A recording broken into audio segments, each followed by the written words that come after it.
교회 우측에 오늘 오다가 보니까 이팝나무 꽃이 아름답게 활짝 피었더라고요. 저와 여러분의 마음도 활짝 열려지고 입술도 열려지고 귀도 열려져서 하나님의 말씀을 들을 수 있는 은혜의 시간이 됐으면 좋겠습니다. 우리 전우좌우 쳐다보면서 축복할까요? 사랑하고 축복합니다. 만나서 행복합니다. 아멘. 이런 기도문이 있어요. 한번 잘 들어보세요. 행복할 때 하나님께 감사하게 하옵시고 슬플 때 주님 앞에 소망 갖게 하옵소서. 외로울 때 주님의 임재를 느끼게 하시고 쓸쓸할 때 하나님의 속삭임을 듣게 하옵소서.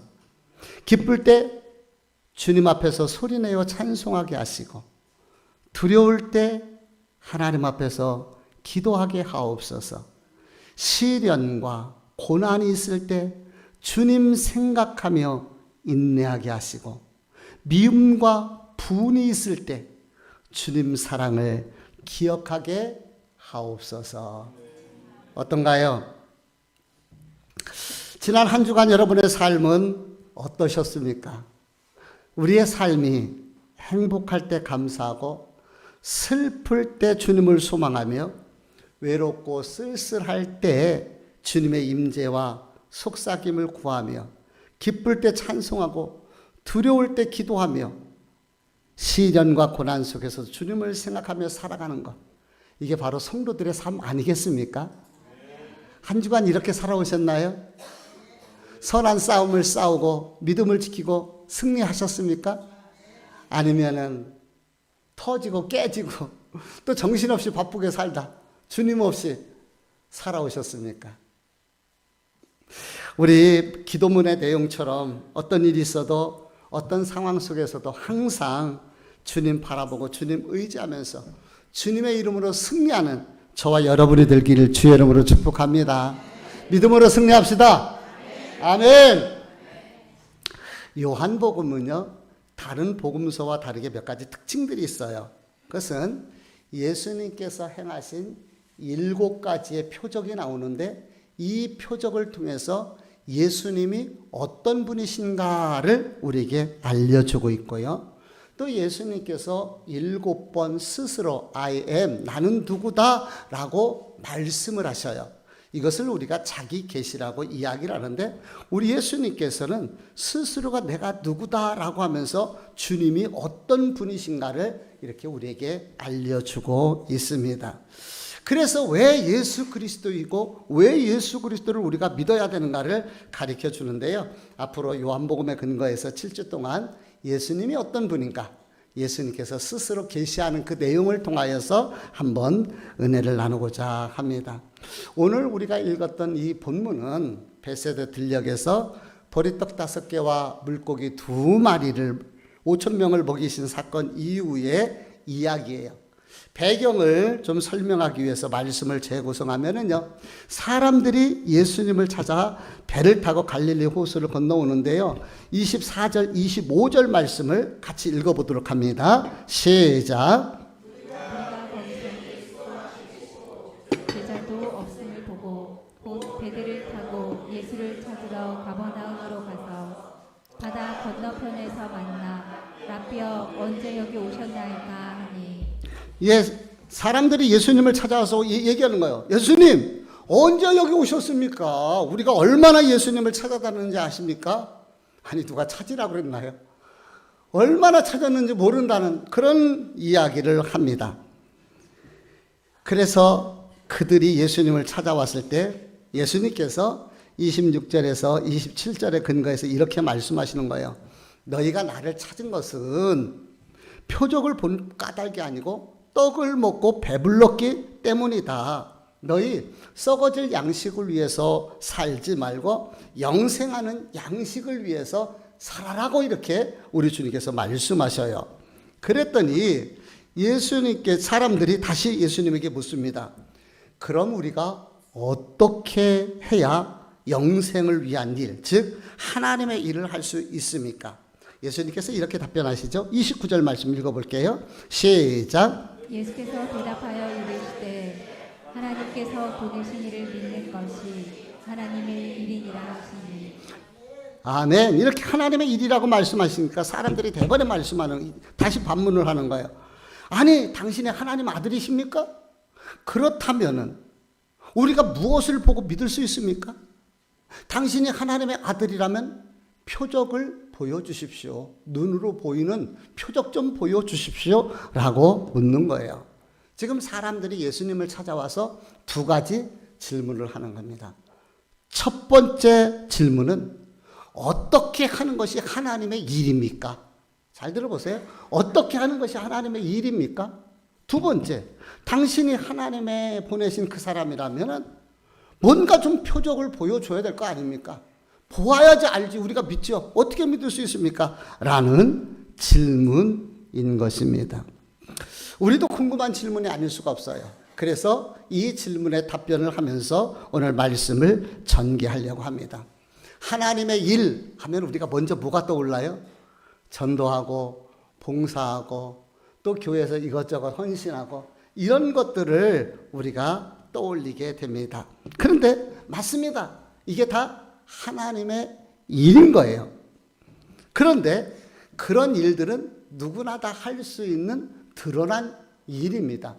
더 중요한 것이 내면에 숨겨져 있는 것이 있습니다. 그 내면에 사람들이 잘 모르는 부분이 있습니다. 그것이 무엇인지 아십니까? 다시 우리 29절 말씀을 읽어볼게요. 다시 시작. 예수께서 대답하여 이르시되 하나님께서 보내신 이를 믿는 것이 하나님의 일이니라 하시니. 예, 하나님의 일이 무엇이라고요? 하나님이 보내신 이를 믿는 것이. 보내신 이가 누구예요? 예수 그리스도. 결국 하나님의 일은 예수 그리스도를 믿는 일. 이것이 하나님의 일의 첫 번째라는 거예요.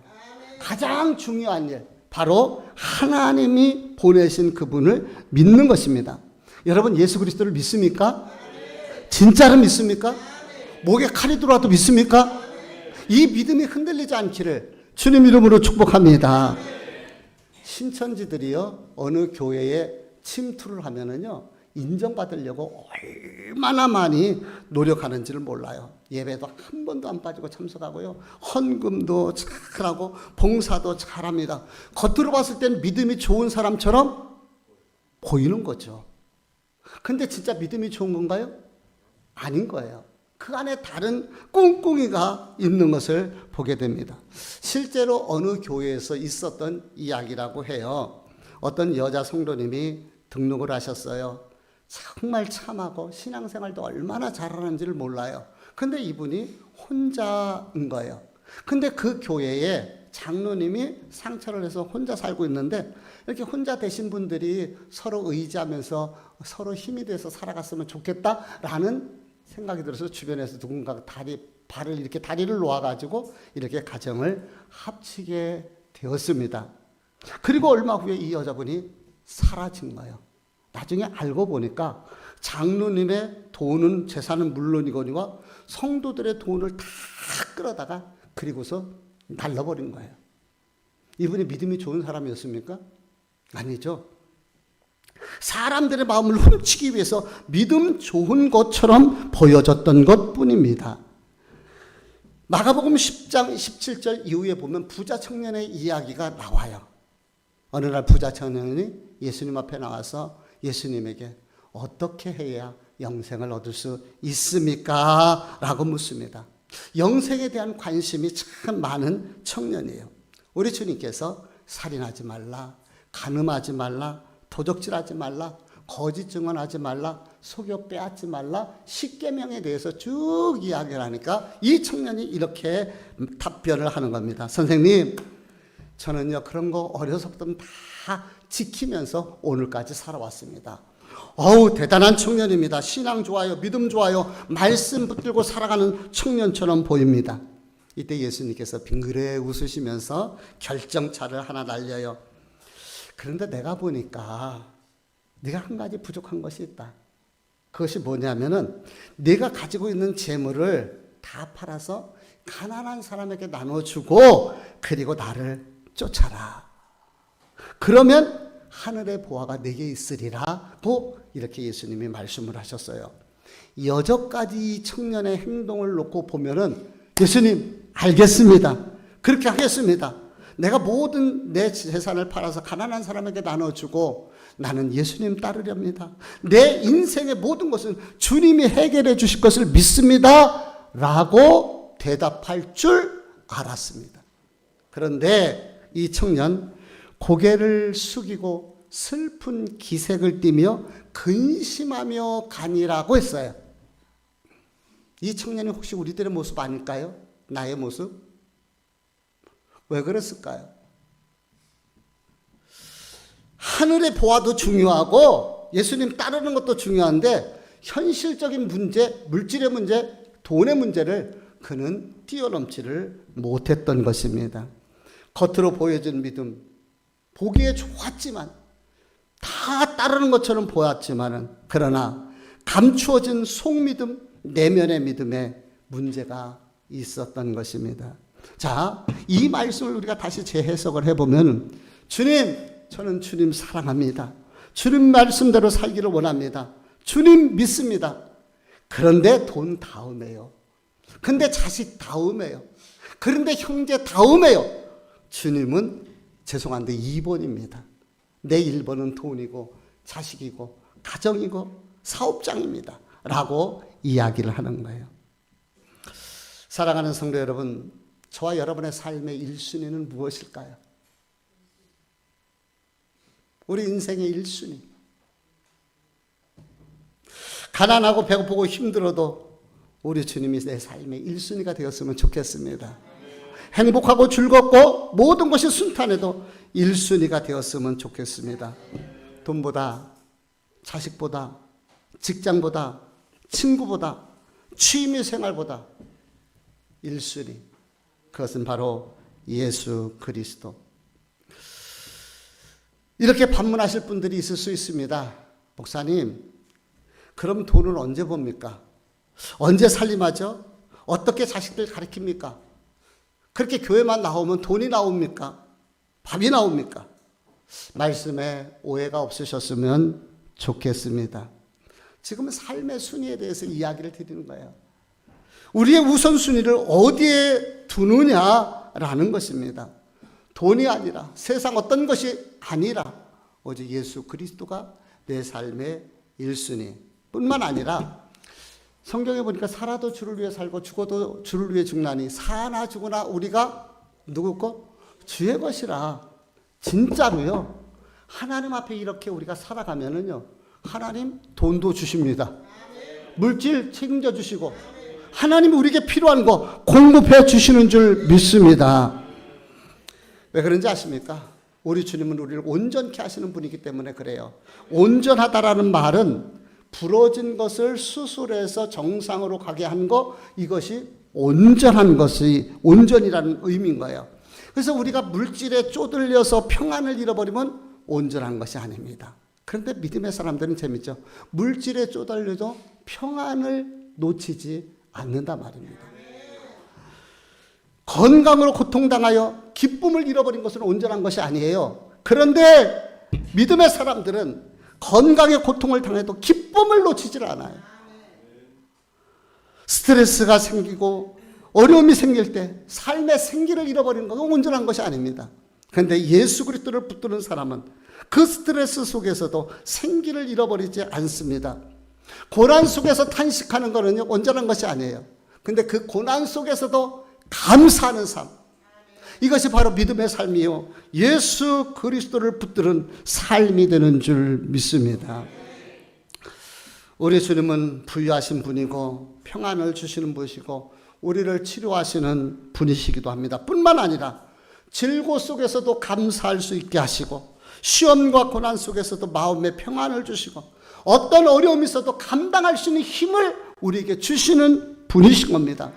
예수 믿는다고 고난이 없나요? 예수 믿는다고 질고가 없나요? 이 땅에 발을 딛고 사는 사람은 누구나 다 인생의 질고와 고난이 있게 됩니다. 그러나 예수 그리스도를 붙들고 있는 사람들에게는 그 고난을 뛰어넘어 고난을 슬픔으로, 고난을 감사로, 슬픔을 기쁨으로, 아픔과 눈물을 찬양으로 반전시킬 수 있는 힘, 이것이 믿음의 힘인 줄 믿습니다. 우리는 예수 그리스도를 믿는 거예요. 그래서 우리가 우리의 삶의 1순위는 예수 그리스도가 되어야 되는 거죠. 사역보다 앞서는 건 주님과 함께하는 것이라고 말씀드렸습니다. 주님과 관계가 최우선이고 주님과의 거리가 중요하고 주님과의 교제권이 중요하다. 가장 큰 일은, 첫 번째 일은, 우선순위는 바로 하나님이 보내신 예수 그리스도를 믿는 것. 이것이 가장 큰 일이요 우선순위인 줄 믿습니다. 여러분, 믿음 있다고 하지만 자기 자신 점검해 보세요. 내가 정말 주님을 사랑하고 주님을 믿습니까? 사람들이 예수님에게 묻습니다. 아니, 어떻게 당신이 하나님의 아들인 것을 우리가 믿을 수 있습니까?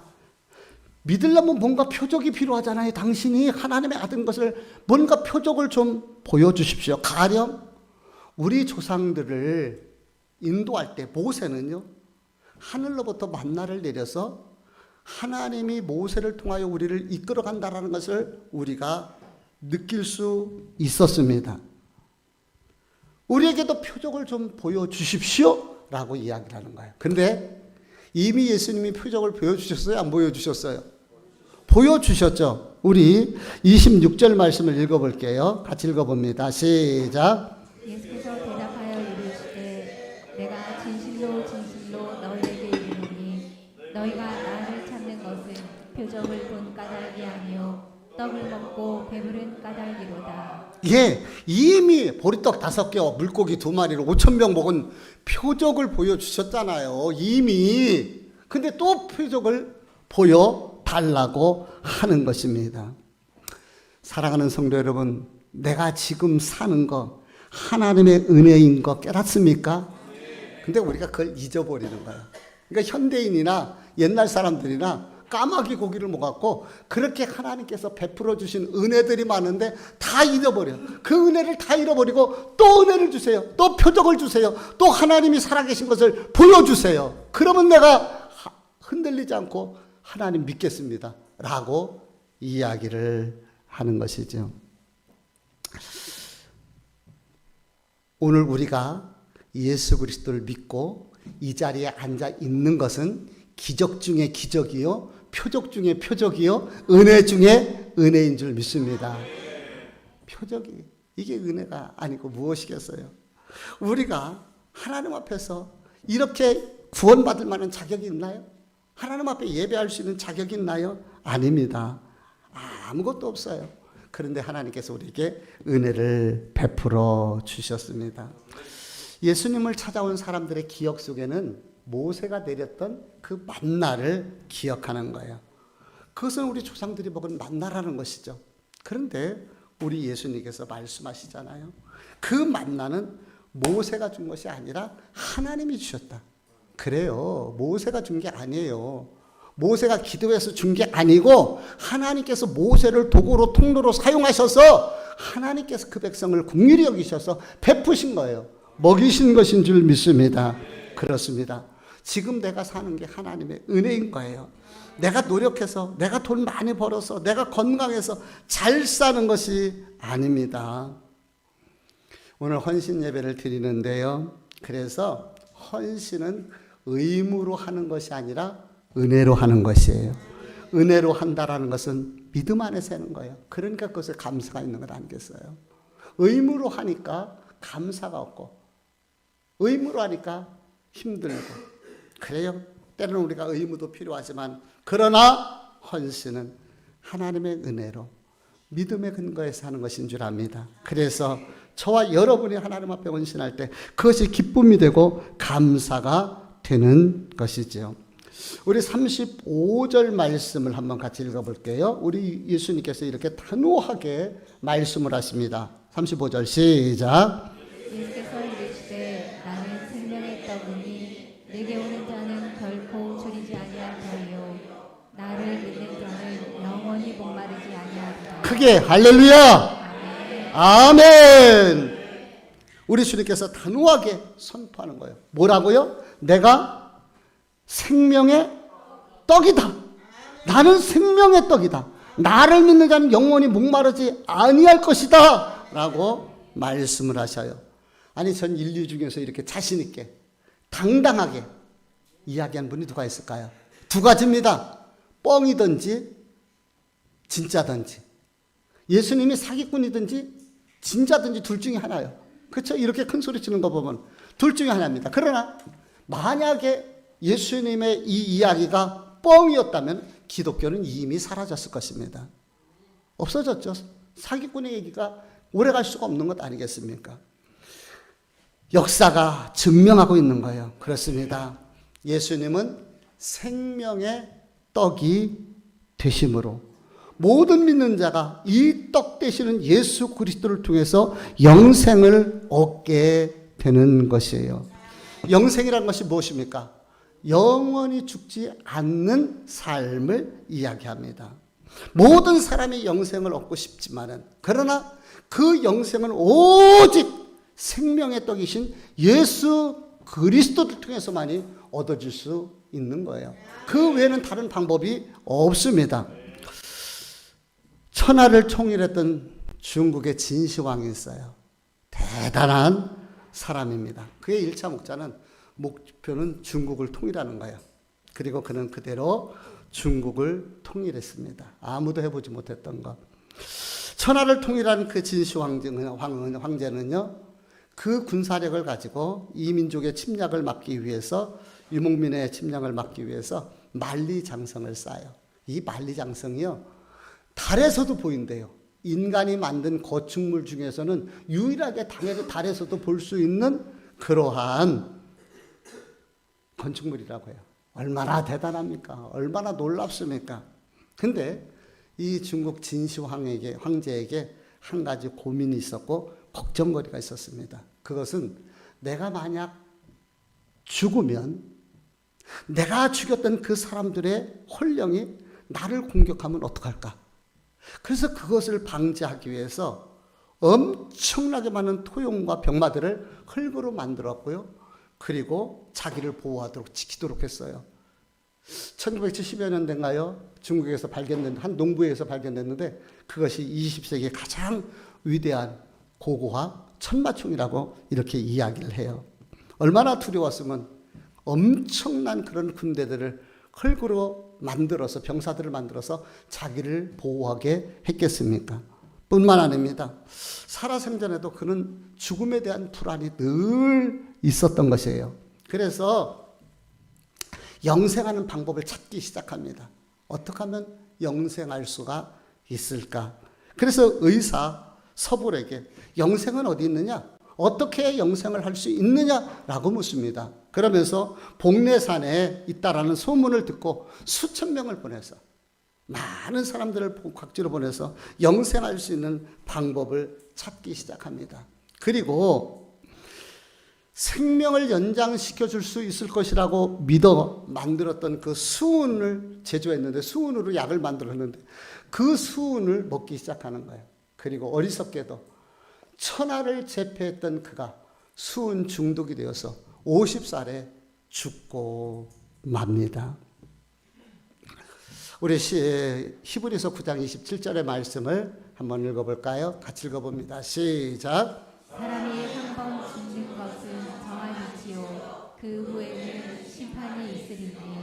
예, 사람이 한 번 죽는 것은 정한 이치요, 육신은 죽게 되어 있습니다. 그런데 그 이후에 심판이 있고 영원한 생명, 영생이 하나님과 함께 있는 사람이 있는 반면에, 그러나 구더기도 죽지 않는 저 지옥불에 떨어져서 고통당하는 그러한 심판받는 사람도 있다는 것입니다.